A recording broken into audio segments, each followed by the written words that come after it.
Hi, I'm Veronica, and I work at the Autry Museum of the American West located in Griffith Park in Los Angeles, California.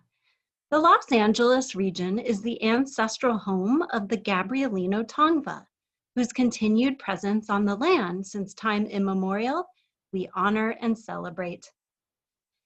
The Autry Museum brings together the stories of all peoples of the American West, connecting the past with the present to inspire our shared future.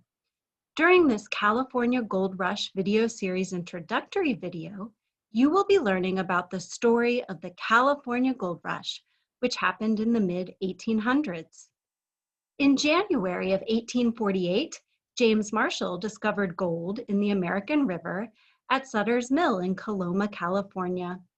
This image of Sutter's Mill is from the Autry Museum.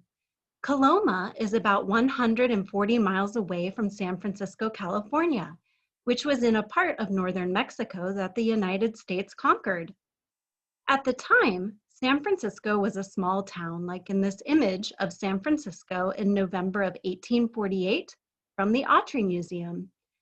As more people learned about the discovery of gold in California, thousands of people came to California from other countries and different parts of the United States to look for gold or work during the California Gold Rush. How did people travel to California from other countries and different parts of the United States during the California Gold Rush? I will pause briefly while you think of the answer to this question. If you would like to discuss your answer with someone else, this is a good time to pause this video.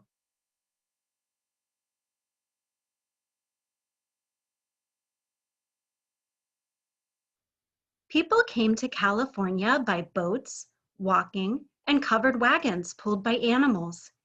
This is a map from the Autry Museum that shows some of the trails, such as the California Trail in yellow, that people traveled along when moving west during the mid-1800s.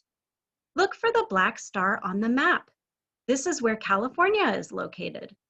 People faced difficult conditions as they traveled, including limited supplies, extreme weather, wild animals, diseases, loss of family members, and challenging stretches of land, including desert, which is light pink on the map, grasslands, which are green with dashes, mountains, which are gray triangles, and rivers, which are white lines.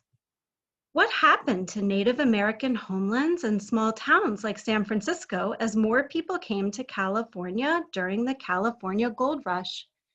I will pause briefly while you think of the answer to this question. If you would like to discuss your answer with someone else, this is a good time to pause this video.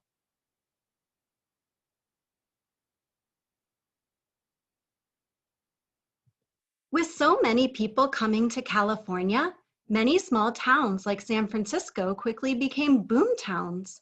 What does the word boomtown mean? I will pause briefly while you think of the answer to this question. If you would like to discuss your answer with someone else, this is a good time to pause this video.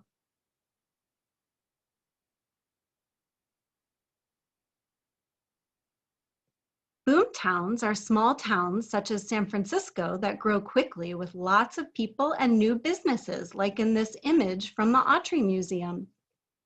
Here is another image from the Autry Museum that shows what San Francisco looked like in November of 1849.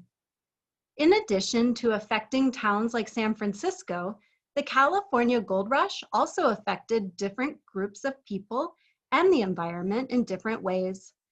The Native American and Mexican communities who had already been living on the land for a long time became outnumbered as more and more people came to California.